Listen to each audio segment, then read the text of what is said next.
ഒരാൾ നോക്കി പുള്ളിയുടെ അപ്പനെ വിളിച്ചാൽ പോലും പുള്ളിക്ക് തിരിച്ച് ആ സീനാണ്. പുള്ളി ഒന്നും പറയില്ല. ഓൾമോസ്റ്റ് ഇപ്പുള്ള 90% ആൾക്കാരും ഒരു ഗായ്സ് ഞങ്ങളുടെ അടുത്ത UFC ഞങ്ങളുടെ മലയാളി അക്കൗണ്ടിന്റെ അടുത്ത വീഡിയോ ആയിട്ട് വരുന്നിരിക്കുകയാണ്. ഞങ്ങളപ്പോ ഗായ്സ് ഇന്ന് പറയാൻ ആഗ്രഹിക്കുന്നത് എന്താണ് ടോപ്പ് 5 ഗോട്ട് ലിസ്റ്റ്. എന്റെയും ഇവന്റെയും ടോപ്പ് 5 ഗോട്ട് ലിസ്റ്റ് ആണ് MMA-യുടെ. അപ്പൊ ജസ്റ്റ് ലൈക്ക് ഞങ്ങളുടേതായ ഒരു ഇവന്റെ പെർസ്പെക്റ്റീവ് ഇവൻ പറയും, എന്റെ പെർസ്പെക്റ്റീവ് ഞാൻ പറയും. ഡിഫറെന്റ് ആയിരിക്കും, ഞങ്ങൾ ഡിസ്കസ് ഒന്നും ചെയ്തിട്ടൊന്നുമില്ല. അപ്പൊ ഞാൻ തുടങ്ങണം. അപ്പൊ എന്റെ ഒരു ടോപ്പ് 5 ലിസ്റ്റ് എന്ന് പറയാൻ ഞാൻ ഫസ്റ്റ് പറയാൻ ആഗ്രഹിക്കുന്നത് the one and only Brazilian wonder boy Jose Aldo ആണ്. വേറെ ഒന്നുമല്ല, ജോസെ ആൽഡോ എന്ന് പറഞ്ഞാൽ നമുക്കറിയാലോ, ലൈക്ക് സർട്ടിഫൈഡ് ലെജൻഡ് ആണ്. ഈ നമ്മുടെ കൊറോണക്ക് ശേഷം MMA കണ്ടു തുടങ്ങിയ ഫാൻസിന് അധികം അറിയപ്പെടാത്ത അല്ലെങ്കിൽ ഒരു അണ്ടർലൈൻ ഷാഡോയിലേക്ക് പോയി ഒരു ജോസെ ആൽഡോ. പക്ഷെ നിങ്ങൾ ഒരു 5 കൊല്ലം ഒരു 10 കൊല്ലം ബാക്കോട്ട് ക്ലോക്ക് അടിച്ച് നോക്കുകയാണെങ്കിൽ എല്ലാ MMA-യുടെ ഹെഡ്ലൈൻസിൽ എപ്പോഴും തിളങ്ങിയിരിക്കുന്ന ഒരാളാണ് ജോസെ ആൽഡോ. ജോസയുടെ കരിയറിനെ പറ്റി പറയുകയാണെങ്കിൽ WEC എന്നാണ് പുള്ളി വന്നത്. ആ സമയത്ത് അവിടുത്തെ ചാറ്റ്മെന്റ്സ് ഒക്കെ ആയിട്ട് ലൈക്ക് ഫൈറ്റ്സ് ഒക്കെ ഉണ്ടായിരുന്നു. പക്ഷെ UFC-ൽ വന്നു കഴിഞ്ഞപ്പോൾ പുള്ളി വേറൊരു ലെവലായി. ഇപ്പോൾ ഇവിടെ മെയിൻ എലമെന്റ് എന്ന് പറഞ്ഞാൽ ടേക്ക് ഡൗൺ ഡിഫൻസ്. എനിക്ക് ശരിക്കും കബീബ് പോലും ടേക്ക് ഡൗൺ ചെയ്യുമെന്ന് തോന്നുന്നില്ല കേട്ടോ ജോസെ ആൽഡോ. കാരണം അത്ര high level take down defence ഉള്ള ആളെ ഞാൻ എൻ്റെ ലൈക്ക് ആ ഒരു വെയിറ്റ് ക്ലാസ്സിൽ കണ്ടിട്ടില്ല. ചാറ്റ്മെന്റസ് റെസ്ലറുടെ സ്റ്റൈലിന്റെ ലൈക്ക് ഇവന് വേണ്ടി മാത്രം റെസ്ലിംഗ് സ്റ്റൈൽ ഇൻട്രൊഡ്യൂസ് ചെയ്ത് വന്നതാണ്. പക്ഷെ ആ ഫൈറ്റിലില്ലേ ജോസെ ആൽഡോയുടെ ടേക്ക് ഡൗൺ ഡിഫൻസ് നമുക്ക് വേണമെങ്കിൽ 10 കൊല്ലം കഴിഞ്ഞിട്ടുള്ള ഫ്യൂച്ചർ MMA സ്റ്റുഡൻസിന് വരെ കാണിച്ചു കൊടുക്കാം, ഇങ്ങനെ ഡിഫെൻഡ് ചെയ്യേണ്ടതെന്ന് പറഞ്ഞു. ഒരു എലമെന്റിനകത്തുള്ളത് ചെയിൻ റെസ്ലിംഗ് ആയിട്ട് ജോസെ ആൽഡോ എങ്ങനെ ഡീൽ ചെയ്യുമെന്ന് എനിക്കറിയില്ല. പക്ഷെ എന്നാലും ഞാൻ കണ്ടത് വെച്ച് ഡീൽ ചെയ്യുമെന്ന് എനിക്ക് തോന്നണം. പിന്നെ ജോസെ ആൽഡോയുടെ അടുത്ത അണ്ടർ റേറ്റഡ് എലമെന്റ് എന്ന് പറഞ്ഞാൽ leg kicks introduce calf kicks അല്ല കേട്ടോ, പക്ക ലെഗ് കിക്സ്. നിങ്ങൾക്ക് ജസ്റ്റ് ഒന്ന് ചാറ്റ്മെന്റസ് ആഫ്റ്റർ മാത്ത് വീസസ് ലൈക്ക് ജോസെ ആൽഡോ നടിച്ച ഒരു ചുമന്ന ചന്ദനത്തടി പോലത്തെ ഒരു ചാറ്റ്മെന്റസിന്റെ കാലൊരു സാധനം കാണാൻ പറ്റും. അത് ഈ ഫൈറ്റ് ചെയ്യേണ്ട 3 ദിവസം കഴിഞ്ഞിട്ട് അവന്റെ വീഡിയോ ഇറക്കിയതാണ്. അങ്ങനെ ആരും എംബാസിംഗ് ഇറക്കാറില്ല, പക്ഷെ പുള്ളിക്കാരെ ഇറക്കി അത്രക്ക് അടി കൊണ്ട് പഠിപ്പിച്ചിട്ട് ലെഗ് കിക്കിന്റെ ആശാൻ, ടെലിഗ്രാഫ് ഒന്നും ചെയ്യാത്ത ലെഗ് കിക്ക് അത് ചെയ്ത് ഫൈറ്റേഴ്സിനെ പിന്നെ പുള്ളിയുടെ മൊയ്ത്തയും ഇതിലായിരുന്നു പുള്ളി തിളങ്ങി നിന്ന്. പിന്നെ പുള്ളിയുടെ വേറൊരു കാര്യം കൂടി ഉണ്ട്. പുള്ളി ലാസ്റ്റ് ആയപ്പോഴേക്കും കരിയറിന്റെ അവസാന നാളിലൊക്കെ ആയപ്പോഴേക്കും പുള്ളി ബോക്സിങ് കുറച്ചും കൂടി സീരിയസ് ആയി. പുള്ളി എന്താ ചെയ്തെന്നറിയോ, പുള്ളി ബ്രസീലിയൻ അവിടുത്തെ ആർമിയില് ഏതൊരു ബോക്സിംഗ് ചാമ്പ്യൻ ഉണ്ട്. അപ്പൊ പുള്ളി അയാളെ ട്രെയിനിങ് ക്യാമ്പിലോട്ട് കൊണ്ടുവന്ന് റോപ്പ് ഫോണ്ടായിട്ട് തിരിച്ചു വന്ന ഒരു ഫൈറ്റില് ഇതേപോലെ പുള്ളി റോപ്പ് ഫോണ്ടിന്റെ ജാബ് സീനാണ്. പുള്ളി ബോക്സിംഗ് സെറ്റാണ് റോപ്പ് ഫോണ്ടിന്റെ. അപ്പൊ റോപ്പ് ഫോണ്ടായിട്ട് സെറ്റ് ആവാൻ വേണ്ടി ജോസെ ആൽഡോ ബോക്സിംഗ് കുറച്ചും കൂടി ഇമ്പ്രൂവ് ആയത് ലാസ്റ്റ് എക്ലിപ്സ് ഓഫ് ദ കരിയറിന്റെ ടൈമിൽ. ശരിയാണ്, ജോസെ ആൽഡോ ഒന്നും പറയുന്നില്ല. അപ്പൊ പുള്ളിയുടെ കാര്യം പിന്നെ എനിക്ക് പറയാനുള്ള പുള്ളി അവസാനം ഇപ്പൊ ലൈക്ക് എല്ലാവർക്കും അറിയാൻ പറ്റും കോണർ മക്ഗ്രെഗർ സ്റ്റാർട്ടിലോട്ട് വന്നത് തന്നെ ഇവനെ തോപ്പിച്ചിട്ടാണ്. പക്ഷെ പുള്ളി ആ ഒരു ഫൈറ്റിന് ശേഷം പിന്നെ ലെക്കിക്ക് ത്രോ ചെയ്യാണ്ടായി. അത് എന്താണ് അതിന്റെ റീസൺ എന്ന് എനിക്ക് ലൈക്ക് ഞാൻ ഇരുന്ന് ചില സമയത്ത് 2 മണിക്ക് 3 മണിക്ക് രാത്രി ഇരുന്ന് ആലോചിക്കാറുണ്ട്, എന്നിട്ടും കിട്ടിയിട്ടില്ല. ജോസെ ആൽഡോ ആ കോണർ ഫൈറ്റ് കഴിഞ്ഞിട്ട് ജോസെ ആൽഡോ ലെക്കിക്ക് അറിയാത്തതെന്താന്ന് എനിക്ക് മനസ്സിലായി.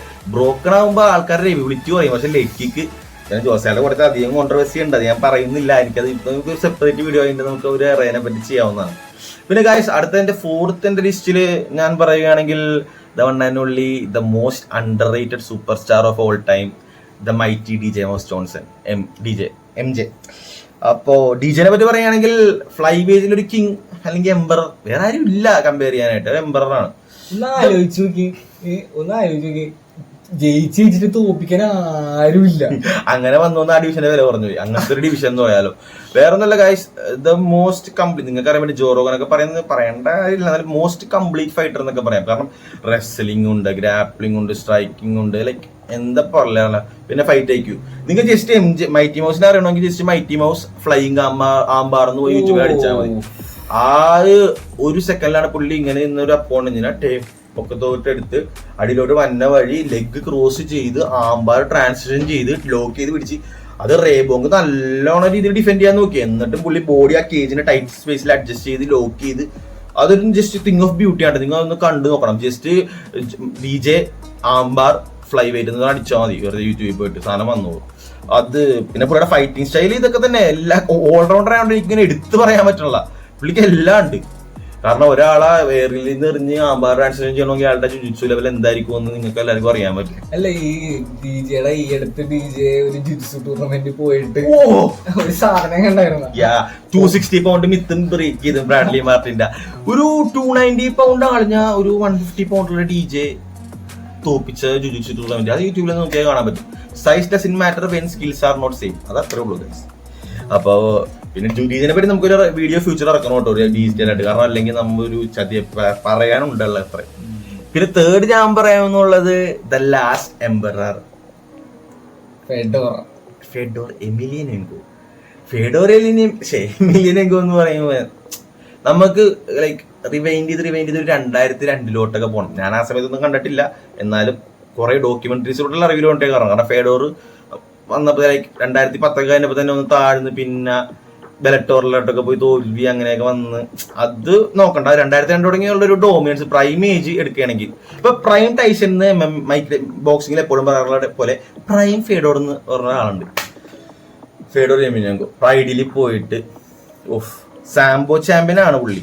പക്ഷെ പുള്ളിയുടെ ഫൈറ്റ് ഐക്യു ആണ് എന്നെ ഏറ്റവും കൂടുതൽ ലൈക്ക് വണ്ടറേജിട്ടുള്ളത്. കാരണം ക്രോക്കോപ്പായിട്ടുള്ള ഫൈറ്റിലാണ് ഞാൻ എമിലിയനെങ്കോയുടെ ഫൈറ്റ് ഐക്യു മനസ്സിലാക്കുന്നത്. കാരണം അത്രയും നാൾ ക്രോക്കോപ്പ് എന്ന് പറഞ്ഞൊരു ഡേഞ്ചറസ് ഫൈറ്ററിനെ ആര് ഫേസ് ചെയ്താലും മുമ്പിൽ നിന്ന് പേടിച്ച് പുറകോട്ട് പോകും.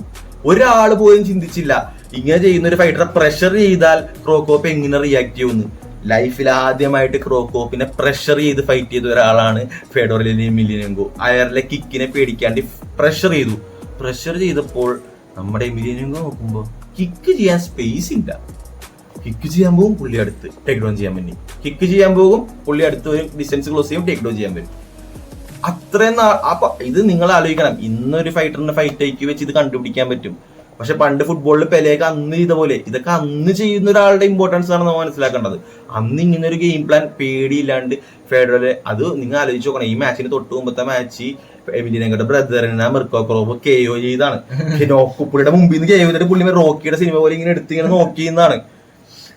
അതിന് ശേഷമാണ് ഈ ഫൈറ്റ് ഉണ്ടായത്. അപ്പൊ അതുപോലും കണ്ടിട്ട് പേടിക്കാണ്ട് പ്രഷർ ചെയ്ത് ഫൈറ്റ് ചെയ്യണമെങ്കിൽ നമ്മ ഫെഡോറിന്റെ ഒരു ക്ലിപ്പ് ഉണ്ട്, പുള്ളി തല കുത്തി നിങ്ങൾ എക്സല്ലേ പറഞ്ഞ ഓർമ്മിച്ച് നന്നായി.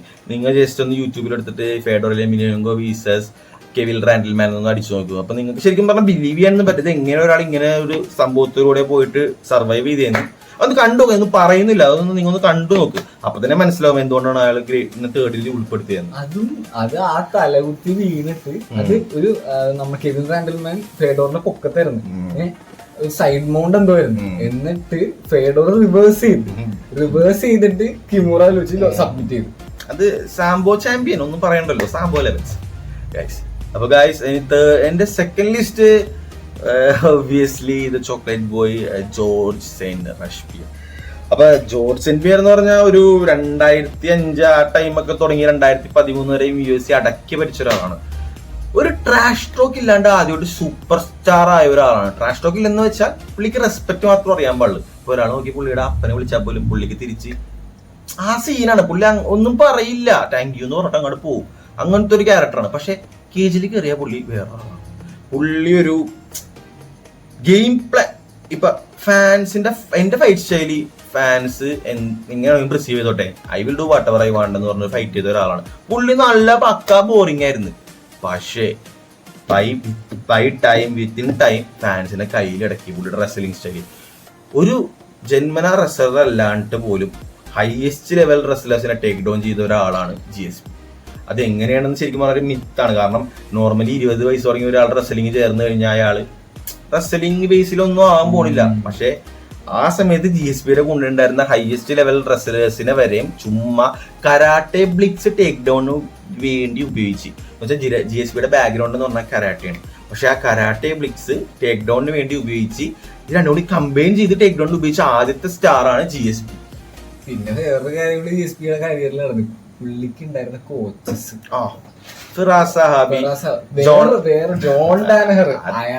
അതൊരു ലെജൻഡറി ക്യാരക്ടറാണോ, ക്യാരക്ടറാണ് ജോൺ ഡാനഹർ. നമുക്കൊരു എപ്പിസോഡിൽ അതിനെ പറ്റി പറയാം. പറഞ്ഞൊരു എലമെന്റ് ആണത്. ജസ്റ്റ് പ്രൊഫസർ കൊളംബിയ യൂണിവേഴ്സിറ്റിയിലെ പ്രൊഫസർ ഒരു ജിജിത്സു കോച്ച് 24/7 കോച്ച്. അത് എന്നിട്ട് വേറെ കുറെ ആൾക്കാർ ഗോർഡൻ ട്രെയിൻ അതൊക്കെ പറയുന്നതാണ്, കുഴപ്പമില്ല. പിന്നെ എനിക്ക് പറയാനുള്ള ഈ GSPയുടെ ഏറ്റവും വലിയൊരു പ്ലസ് പോയിന്റ് എന്ന് പറഞ്ഞാൽ ഇല്ലേ, ലൈക്ക് ചെയിൽസോനൻ എന്ന് പറഞ്ഞൊരു ഫൈറ്റർ പറഞ്ഞൊക്കെയാണ് GSPനെ ഒരു മൂവ് കാണിച്ചു കൊടുത്തൊരു കോച്ച്. അപ്പൊ എല്ലാരെയും കാണിച്ചു. അപ്പൊ എല്ലാരും 5 പ്രാവശ്യം ഡ്രില്ല് ചെയ്തിട്ട് അടുത്ത മൂവിലോട്ട് പോയി.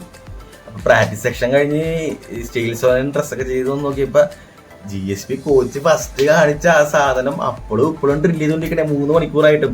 എന്താ കാര്യം, GSPക്ക് അത് പെർഫെക്റ്റ് ആവണം. അതൊരു OCD ഉണ്ടെന്ന് പുള്ളി പറയുന്നുണ്ട്, അതിന്റെ ഒരു ഇതാണ്. എന്നാലും പുള്ളി അത് പെർഫെക്റ്റ് ചെയ്ത് കാണിച്ച് എന്നിട്ട് പുള്ളി അത് ഫൈറ്റ് ചെയ്ത് ഉപയോഗിച്ച്. അങ്ങനെയൊക്കെ ഉള്ളൊരു മെന്റാലിറ്റി ഉള്ളതുകൊണ്ട് GSP ഓബ്വിയസ്ലി വിന്നർ ആയിരിക്കും. അപ്പൊ വൺ ഓഫ് ദ ഗ്രേറ്റസ്റ്റ് ആണ്, ഒന്നും പറയാനില്ല. ഒരു കോൺട്രവേഴ്സി പോലും ഇല്ലാത്തൊരു ഫൈറ്റർ ആണ്, എടുത്തു പറയുകയാണ് ഞാൻ. അപ്പൊ അങ്ങനെയാണ് GSP നമ്പർ 2. GSP തോറ്റ ആൾക്കാരെയൊക്കെ റിവെഞ്ചും ചെയ്യുക, അതും ശരിയാണ്. ആകെ 2 തോൽവി എടുത്തായിട്ടുള്ളൂ, മാറ്റ്സറായിട്ടും മാറ്റ് ഹ്യൂസായിട്ടും. ആ 2 തോൽവിയും പുള്ളി റിവെഞ്ച് എടുത്തു. അതൊരു സ്പെഷ്യലാണ് കേട്ടോ. പിന്നെ 38-ാം വയസ്സിൽ തിരിച്ചു വന്ന് ഡബിൾ ചാമ്പായി, അതും ഒരു സ്പെഷ്യൽ ഇതാണ്. പിന്നെ ഗൈസ് ഫസ്റ്റ് എനിക്ക് പറയാനുള്ളത് like the man who introduce me to the sports. Like ഞാൻ MMA കാണാൻ തുടങ്ങിയത്, ഇപ്പൊ ഫുട്ബോളിൽ എനിക്ക് ക്രിസ്ത്യാനോ റൊണാൾഡോ പോലെ MMA എന്റെ ജോണി ജോൺസ് ആണ് ഗ്രേറ്റസ്റ്റ് ഓഫ് ഓൾ ടൈം. കാര്യം ലൈക്ക് ജോൺസിനെ പറ്റി എന്തായാലും വീഡിയോ നമ്മൾ ഇറക്കും. എന്നാലും ഗൈസ് ജോൺസ് എന്താ ഗോട്ടെന്ന് പറയാൻ ഗൈസ് ഞാൻ ജസ്റ്റ് എക്സ്പ്ലെയിൻ ചെയ്യുകയാണ്. ഇപ്പൊ നിങ്ങളിപ്പോ ഒരു ഇസ്ലാം മഹാച്ചപ്പിനെ ആലോചിക്കും. ഇസ്ലാം മഹാച്ചപ്പുള്ള ഫൈറ്റിൽ അൺനോൺ ഇപ്പൊ സാറുഖ്യൻ സ്റ്റാർട്ട് ചെയ്യും, ഒരു ഫ്ലൈ കിക്കിലൂടെ സ്റ്റാർട്ട് ചെയ്ത് മുഖത്തി വിട്ടിയാൽ നമുക്ക് എന്ത് റിയാക്ഷൻ ഉണ്ടാവും. അതാണ് 2018 പുള്ളി ഭാരതത്തിൽ എല്ലാവർക്കും കൊടുത്തത്. കാരണം അൺനോണായി ഒന്നും പേരില്ലാത്ത ഒരാള് ഷോഗൺ എന്ന് പറഞ്ഞ പ്രൈഡിൽ എസ്റ്റാബ്ലിഷ്ഡ് ആയ ആ മൊമെന്റിൽ ബെസ്റ്റ് ഫൈറ്റർ ആയിരുന്നു. ആ സമയത്ത് ബെസ്റ്റ് ഫൈറ്റർ ആയിരുന്നു. ഫൈറ്ററാ എവറി ആസ്പെക്ട് ഓഫ് എലമെന്റിൽ തോപ്പിച്ചു കളഞ്ഞു. സ്ട്രൈക്കിങ്ങില്, കിക്കിങ്ങില്, റെസ്ലിംഗില്, ജുജിത്സുല്. എന്നിട്ട് ഷോഗൺ അവസാന നിമിഷം ടാപ്പ് ടു സ്ട്രൈക്ക് ചെയ്ത്. അങ്ങനെയാണ് റെഫറി സ്റ്റോപ്പ് റെഫറി സ്റ്റോപ്പ് ചെയ്യാൻ പോണേയിരുന്നു. അതിന് മുമ്പ് 1 സെക്കൻഡ് മുമ്പ് പുള്ളി എല്ലാരും സബ്മിറ്റ് ചെയ്തു. അപ്പൊ നിങ്ങൾ ഒരു കാര്യം ആലോചിച്ച് നോക്കണം ഗൈസ്, ഇത് ചെയ്തത് സാധാരണ ഒരു ഫൈറ്ററോടല്ല ജോൺസ് ചെയ്തത്. ഷോഗണ്ണെ പോലെ വെൽ റെസ്പെക്റ്റഡ് ആയ വെൽ റൗണ്ടഡ് ആയിരുന്ന ഒരു ബെസ്റ്റ്, ആ സമയത്ത് ബെസ്റ്റ് ഫൈറ്ററിലായിരുന്ന. അത് കണ്ടപ്പോ തന്നെ ലൈക്ക് ആൾക്കാർക്ക് ഒന്ന് മനസ്സിലായി ഇത് ഇങ്ങനെ കരിയർ പോകും. പിന്നെ അതിനുശേഷം മച്ചീടെ വന്നു, ഗസ്റ്റവ്സൺ വന്നു, DC വന്നു.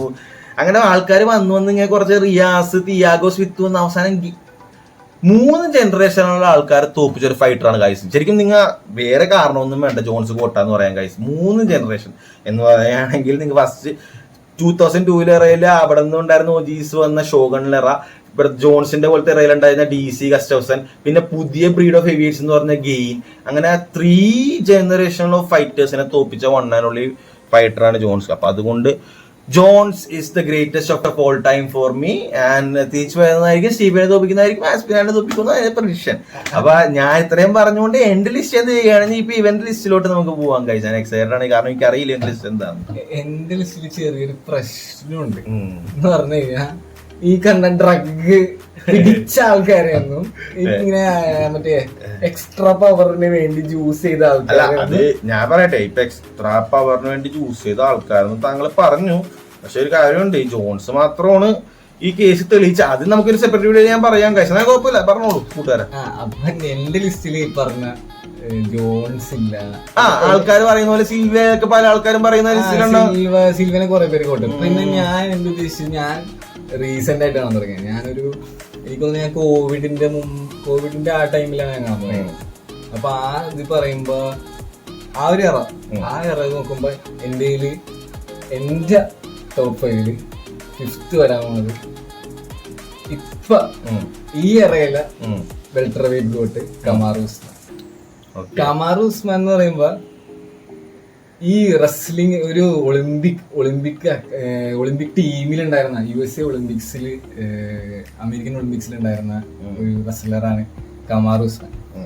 കമാറു ഉസ്മാനെ കുറിച്ച് പറയുമ്പോൾ കമാറു ഉസ്മാൻ എന്ന് പറഞ്ഞു കഴിഞ്ഞാല് പുള്ളിക്ക് റെസ്ലിംഗ് ഉണ്ട്, പക്ഷെ പുള്ളി കോബിനൊക്കെ തോപ്പിച്ചൊരു കോബിയായിട്ടുള്ള ഫൈറ്റാണ് ശരിക്കും പറഞ്ഞാൽ ഉസ്മാന്റെ ആ ഒരു ലെവൽസ് ആണ്. ആ ബ്രോക്കൺ ജോ കോബി ഓർമ്മ, എന്റെ ദൈവമേ, ആ കോബി ആ ഫൈറ്റ് സ്പെഷ്യൽ ആയിരുന്നു. കോബി വേഴ്സസ് ഉസ്മാൻ 1. അത് എന്നിട്ട് പിന്നെ കോബിനെ തോപ്പിച്ച് 2 പ്രാവശ്യം കോബിനെ തോപ്പിച്ച്. എഡ്വേർഡ്സ് ഹെഡ് ഷോട്ട് അത് അങ്ങനെ നടന്ന് പിന്നെ അപ്പോഴാണെങ്കിലും നമ്മൾ വേറെ കാര്യം ആലോചിക്കണം. ഇപ്പൊ എല്ലാരും ഇപ്പൊ ഈ അടുത്ത് ഈ ജസ്റ്റ് കാണാൻ തുടങ്ങിയ ആൾക്കാർ മിക്കവാറും പറയാനൊരു ചാൻസ് ഉണ്ട്.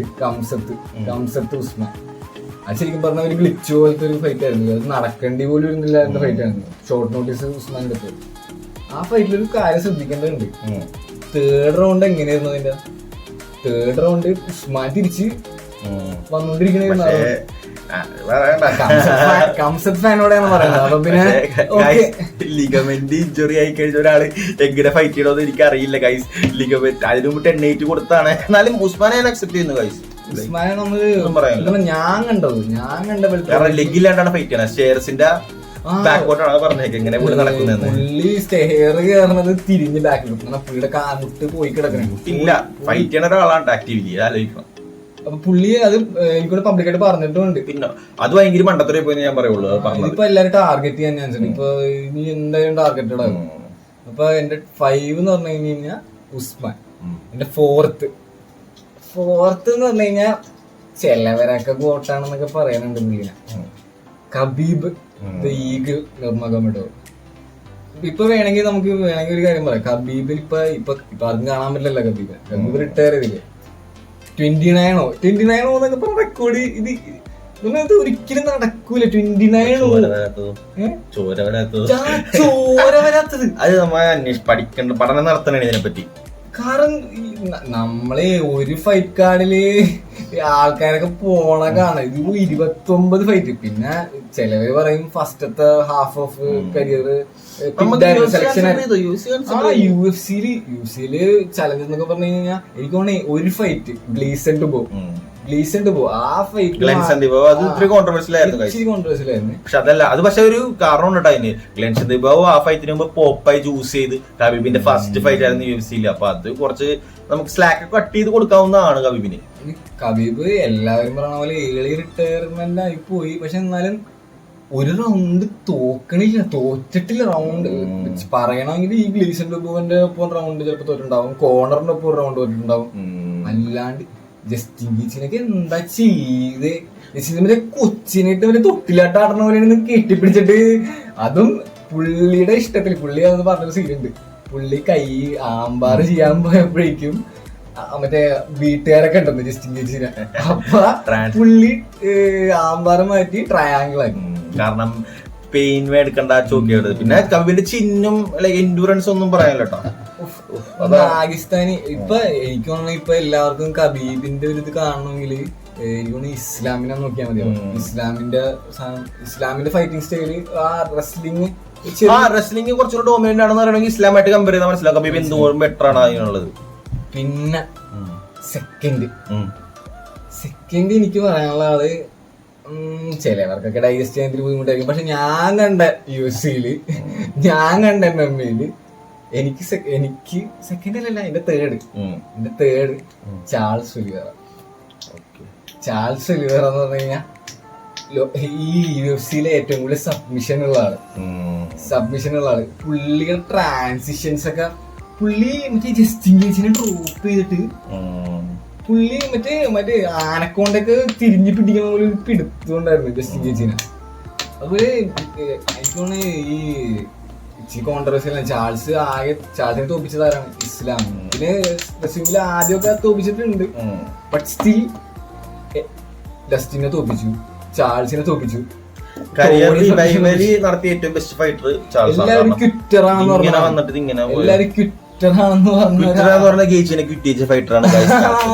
അങ്ങനത്തെ ഫൈറ്ററാണ് ചാൾസ്. ഇനി എന്റെ സെക്കൻഡ് ആള് ഈ ആഴ്ച ഫൈറ്റ് ചെയ്യാൻ പോകുന്നുണ്ട്. അതാണ് DDP കോട്ടാവാൻ ഇനിയും സമയമുണ്ട്. DDP കോട്ടാവുന്ന സംശയമാണ്. പക്ഷെ എന്റെ ആള് ഇസ്രായേൽ ലാസ്റ്റ് സ്റ്റൈൽ ബെൻഡർ ഒന്നും പറയുന്നില്ല, അംഗീകരിച്ച ഒരാളാണ്. 75 kick boxing record, 5-1 boxing, 20 MMA 23 MMA record. അപ്പൊ ഇനി ഇതിക്കുള്ള എന്ത് പറയാനാണ്? എല്ലാവരും പറയുന്ന സാധനമുണ്ട്, അലക്സ് തോപ്പിച്ചില്ലേ. ഈ അലക്സ് തോപ്പിച്ചെന്ന് പറഞ്ഞു കഴിഞ്ഞാൽ തോപ്പിച്ച് ശരി. പക്ഷേ ഈ 5 ഫൈറ്റ് ചെയ്തിട്ടുണ്ടാവില്ല. 5 ഫൈറ്റ്. ഈ 5 ഫൈറ്റ് ടോട്ടൽ ഡ്യൂറേഷൻ എടുത്തു കഴിഞ്ഞാൽ അറിയാൻ പറ്റും എത്ര പെർസെന്റേജ് ആണ് മെജോറിറ്റി ജയിക്കുന്നത്. പക്ഷെ ആ നോക്കൌട്ട് പവർ പിന്നെ ഞാൻ കണ്ട അടസാനി എന്ന് പറഞ്ഞു കഴിഞ്ഞാൽ ഞാൻ ഇഷ്ടപ്പെട്ട അടസാനിയ വിറ്റക്കറിനെ തോപ്പിച്ച അടസാനിയ, പൗളോക്കോസ്റ്റിനെ തോപ്പിച്ച അടസാനിയ, ആ ഇനി ഈ പെരേരനായിട്ട് റിവെഞ്ച് എടുത്ത അടസാനിയ. ഇനിയിപ്പോ ഈ DDPക്ക് വന്നുണ്ട്, DDPക്ക് കിട്ടുന്നുണ്ട്, സാധനങ്ങൾ വന്നുണ്ട്. അയ്യോ പക്ഷെ ഞാൻ ഇന്നലെ പറഞ്ഞത് ഞാൻ DDP ക്കുന്നുള്ള പറഞ്ഞത് അല്ല, അത് പക്ഷെ പൊട്ടൻഷ്യൽ കോട്ടല്ല സപ്പോർട്ട് സംസാരിക്കുമ്പോൾ പറഞ്ഞല്ലോ, അത് നമ്മൾ ക്ഷമിച്ചിരിക്കുന്നു ഗൈസ്. പിന്നെ എന്റെ നമ്പർ 1 കേച്ചേന്റെ ലിസ്റ്റിൽ ഒരു സാധനം പറഞ്ഞായിരുന്നു. എന്താണ് MMA കാണാൻ കാരണം ഒരാളായിരുന്നു ജോൺ ജോൺസ്. എന്നെ MMA കാണാൻ ഓൾമോസ്റ്റ് ഇപ്പുള്ള 90% ആൾക്കാരും MMA കാണാൻ കാരണം കോണർ മക്ഗ്രഗറാണ്.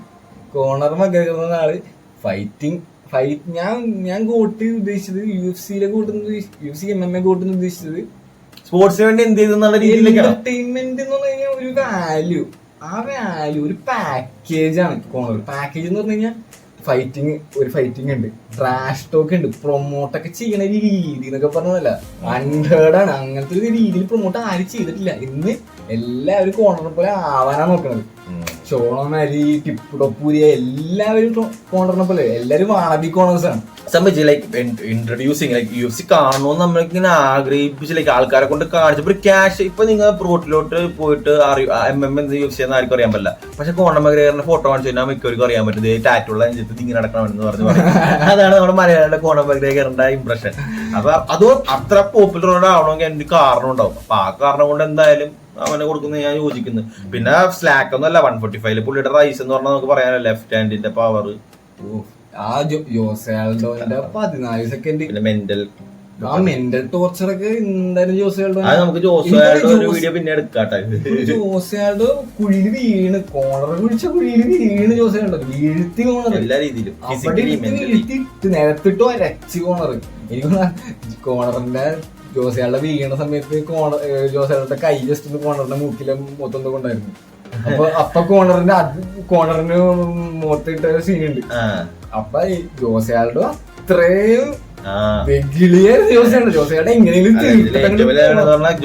നോക്കൗട്ട് കോർണർ ലോക്കർ റൂമിൽ പ്രെഡിക്റ്റ് ചെയ്ത് അതിനുവേണ്ടി സെറ്റ് ചെയ്ത ഒരു വീഡിയോ ആണ് കേട്ടോ. അത് ശരിക്കും ഒരു സ്പെഷ്യലാണ്. കാരണം അങ്ങനെ ലഞ്ചിയോന്ന് അറിയാം. കാരണം അത്രക്ക് മെന്റൽ പ്രഷറിൽ ജോസേൽഡോ നിൽക്കുന്ന ജോർഡന് കാൽക്കുലേറ്റ് ചെയ്യാൻ പറ്റി. അങ്ങനെയൊക്കെ വേറൊരു ഫൈറ്റർ ചെയ്യില്ല. അപ്പൊ എന്തുകൊണ്ട് ഞാൻ യോജിക്കുന്നു ഗൈസ്. ലൈക്ക് കോണർ മക്ഗ്രഗർ തിരിച്ച് എല്ലാരും കാത്തിക്കണം. എല്ലാവരും ഇപ്പൊ ഈ പറയുന്ന ഹേറ്റേഴ്സും എല്ലാവരും ഈ കോണർ വാറിന് പോയ സ്പെൻസിനെ കാത്തിരിക്കണ പോലെ ചാനലർ വരെയും കോണറിനെ കാത്തിരിക്കുകയാണ് ഗൈസ്. അപ്പൊ നമുക്ക് സ്റ്റാർ പവർ അറിയാലോ, അത്രയും പേപ്പർ വിൽക്കുന്ന ഒരാൾ ഇന്നും ഇല്ല, ഈ അടുത്തൊന്നും ഉണ്ടാവാനും പോകുന്നില്ല ഗൈസ്. കോണർ ഗ്രേറ്റ് ആണ്. ഇപ്പൊ ഇവന്റെ ലോജിക്കിലൂടെ പറയുകയാണെങ്കിൽ ഗ്രേറ്റ് ഗോട്ട് ലിസ്റ്റ് എന്റർടൈൻമെന്റ് ആകർഷിപ്പിച്ചു, പിന്നെ അച്ചീവ്മെന്റ് അങ്ങനെയൊക്കെ. അപ്പൊ ഞങ്ങളുടെ രണ്ടുപേരുടെ ലിസ്റ്റ് അവന്റെ ഡിഫറെന്റ് റീസൺസ് കൊണ്ടുള്ള ലിസ്റ്റ് ആണ്. അതുകൊണ്ട് എപ്പോഴും വീഡിയോ ഇങ്ങനെയും ഗൈസ് ലൈക്ക് ഞങ്ങൾ രണ്ട് കാഴ്ചപ്പാടാണ്. പണ്ടോട്ടെ ഫുട്ബോൾ ആണെങ്കിൽ എല്ലാ കാര്യത്തിലും രണ്ട് ഓപ്പോസിറ്റ് പറയുന്ന ആൾക്കാരാണ്. അതുകൊണ്ട് തന്നെ ഇതിലും അത് വന്ന അങ്ങനെയാണ്, അത്രേ ഉള്ളൂ. അപ്പൊ ഗൈസ് ഇതേപോലെ അടുത്ത വീഡിയോസായി ഞങ്ങൾ MMA വീഡിയോസായി വരുന്നതായിരിക്കും. അപ്പൊ ഗൈസ് പിന്നെ പറഞ്ഞ പോലെ മിസ്റ്റേക്സ് ഒക്കെ ഉണ്ടാവട്ടെ, കാരണം ഞങ്ങളും എല്ലാ എക്സ്പേർട്സ് ഒന്നും അല്ല. അപ്പൊ അതൊക്കെ നിങ്ങൾ ഒന്ന് സഹിക്കുക. എല്ലാവരും MMA കാണുക. ജയ് ഹോ.